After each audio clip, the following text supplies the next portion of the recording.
संसद के बजट सत्र का दूसरा चरण शुरू होते ही एक बार फिर वही तस्वीर देखने को मिली जो पिछले कुछ सालों से आम हो चली है, यानी हंगामा, नारेबाजी और वॉकआउट। लोकसभा हो या राज्यसभा, शोर इतना ज्यादा हो रहा है कि असली मुद्दों पर चर्चा पीछे छूटती जा रही है। लेकिन सवाल ये है कि आखिर संसद में इतना हंगामा क्यों हो रहा है? दरअसल इस बार टकराव की बड़ी वजह बनी पश्चिम एशिया में बढ़ता तनाव।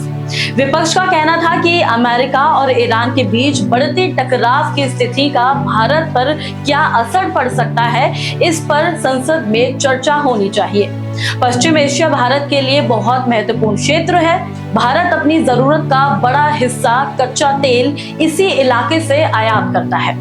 अगर वहां युद्ध जैसे हालात बनते हैं तो इसका असर सीधा भारत की अर्थव्यवस्था और तेल की कीमतों पर जरूर पड़ेगा। विपक्ष इसी मुद्दे पर सरकार से जवाब चाहता था, लेकिन सरकार की प्राथमिकता कुछ और ही थी।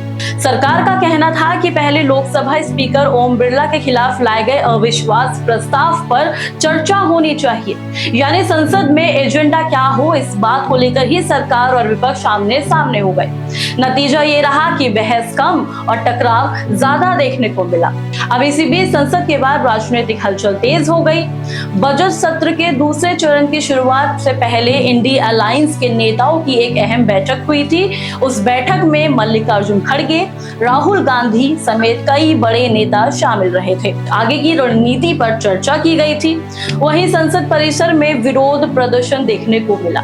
बजट सत्र के पहले चरण में निलंबित किए गए कई सांसद संसद की सीढ़ियों पर बैठकर विरोध करते हुए भी नजर आए। संसद के अंदर की बात करें तो लोकसभा की कार्यवाही सुबह 11 बजे से हुई, लेकिन हंगामे की वजह से 3 मिनट में ही स्थगित करनी पड़ गई। दोपहर 12 बजे जब कार्रवाई दोबारा शुरू हुई तो उस वक्त सभापति की कुर्सी पर जगदंबिका पाल बैठे थे। उन्होंने सबसे पहले एक खुशी की खबर के साथ सदन की शुरुआत की और भारतीय क्रिकेट टीम को ICC men's T20 world cup जीतने पर बधाई दी।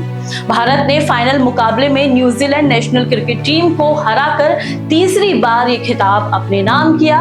इस जीत को देखते हुए देश के लिए गर्व का क्षण बताया और खिलाड़ियों की मेहनत, अनुशासन और टीम वर्क की सराहना की। लेकिन इस सकारात्मक शुरुआत के बावजूद संसद में राजनीतिक तनाव कम नहीं हुआ। एक तरफ विपक्ष अंतर्राष्ट्रीय हालात और महंगाई से जुड़े मुद्दों पर चर्चा करना चाहता था, तो दूसरी तरफ सरकार का कहना है कि विपक्ष सिर्फ हंगामा कर संसद की कार्रवाई को बाधित कर रहा है।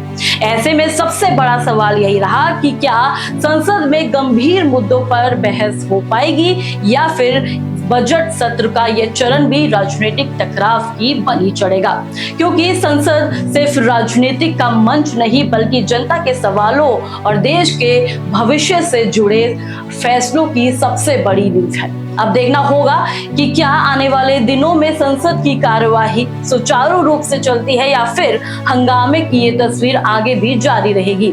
फिलहाल इस मुद्दे पर आपकी क्या राय है, हमें कमेंट्स में जरूर बताएं और ऐसे ही राजनीतिक खबरों और ग्राउंड रिपोर्ट्स के लिए न्यूज़ बीन को सब्सक्राइब करना ना भूलें।